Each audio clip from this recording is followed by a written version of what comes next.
Johnny Mac with your daily comedy news. Hey, Conan O'Brien, you got this show on HBO Max. Is it ever going to come out? Conan told Adweek, HBO Max is very nice. I said, clearly I'm going to need some time to figure this out. And they said, take your time. Conan says, I don't want to say just yet what I'm thinking about, but we're starting to gear up. But in the meantime, I feel somewhat fortunate that we've taken our time because streaming is changing so much. When it was announced that I'd go to HBO Max, the streaming business has gone through an entire revolution since then. And I'd like to think that whatever we come up with is something that works in the new streaming reality. I don't want it to be antithetical to how TV works now. So I've been feeling lately like it was wise to take a little time, be patient about it, rather than immediately saying, okay, here's what we're doing, because it might not fit into the current reality. When it was in the news that HBO Max was terminating a bunch of projects, I had someone say to me, are you afraid they're going to terminate your project? And Conan said, well, we don't have one. I haven't gone to them with a pitch yet. So at the moment, I feel kind of snug and secure. It's pretty hard to cancel something that doesn't exist. Whatever I do end up doing for HBO Max, it only works if it works for both sides. I'm sure we could figure out what's their appetite. What do they want to do? Even after all this time, my ego's not telling me they're going to do whatever I want to do because I'm Conan O'Brien. That's not how I'm made. I have ideas of something I'd like to do, and we've had some really constructive talks, and so we'll see. My hope is we'll be working on it this fall, and we can start to get it going. They asked Conan if he feels like the pressure is off the HBO Max project because he has the podcast, and Conan said, I won't lie. It does take some pressure off because I have this great creative outlet, but I do miss aspects of television. I still have an itch for that. So figuring out how I fit into this, what's the evolution now, and getting that right is still something that's important to me. Any projects you'd like to do that you haven't done yet, Conan? He said, someday I'd like to play the Music Man's Harold Hill. He would actually be great at that. I don't know if he can sing, but, might be a pretty big part in The Music Man.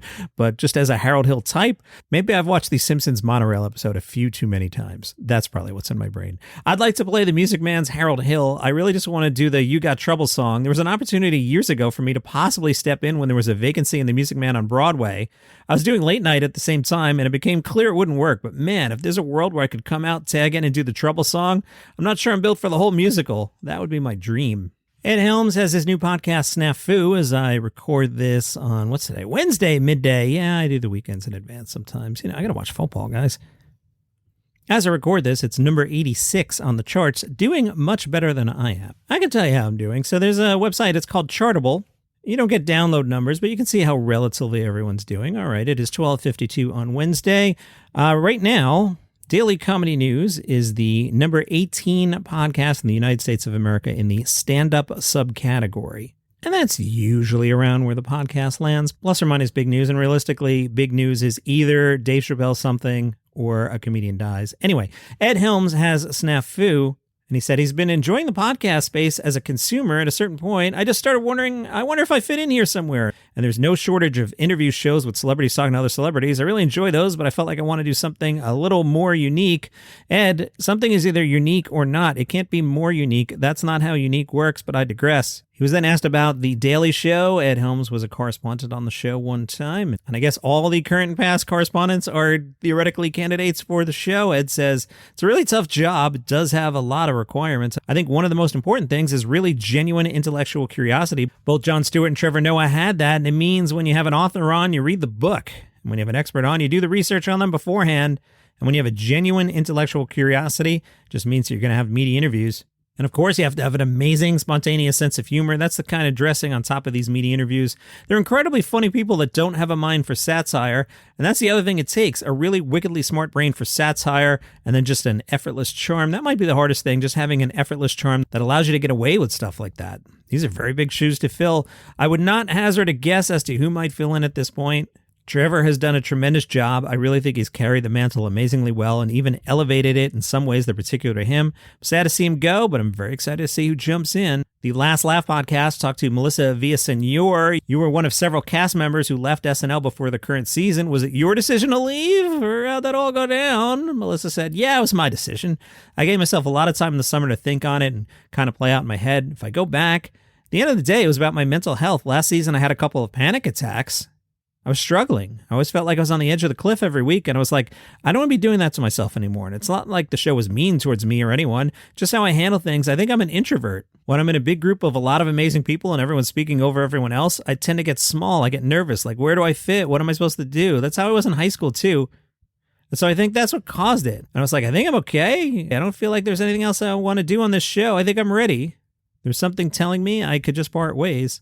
And it was super hard because I love Lorne Michaels. I'm so grateful for all of them for having me, and I shared with them that this was my kid dream. It's all I wanted as a kid. So I'm going to carry that forever in my heart, that I got to experience that in my life.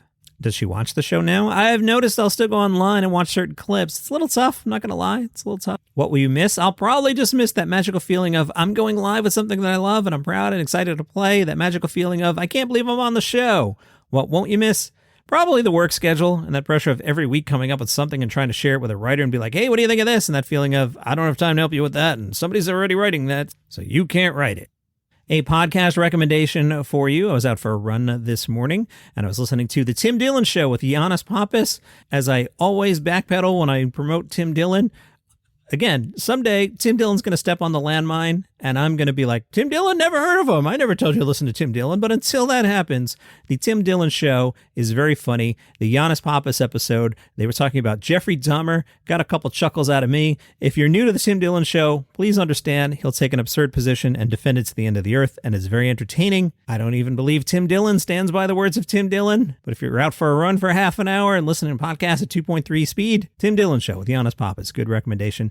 The episode before that, he was just talking about Ukraine. Pretty edgy comedy there. I was enjoying it as well. Tim Dillon Show is my recommendation for you today. Dayton.com caught up with my friend Kathleen Madigan, name dropper.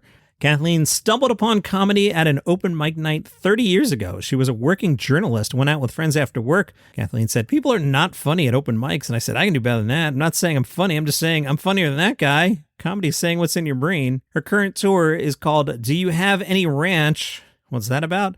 Her nieces were over at her house. Her nieces came over to her house and were obsessed with ranch one afternoon. They kept asking for ranch, and I'd say, I don't have any salad. I went and got 5 kinds of ranch, and they still didn't like it. I swear, they'd put it on cereal. Kevin Nealon, remember him from Saturday Night Live? Yes, you do. He now draws caricatures. He said, for decades, art was something to please me, but the more I did it, the more people responded to it. You sketch somebody, and people really appreciate it. He's got an art book out this week. It's called I Exaggerate My Brushes with Fame. You see, as a boy, a Paris artist had humorously rendered Nealon's parents. Kevin said, subconsciously, I'd lay in bed and stare at them.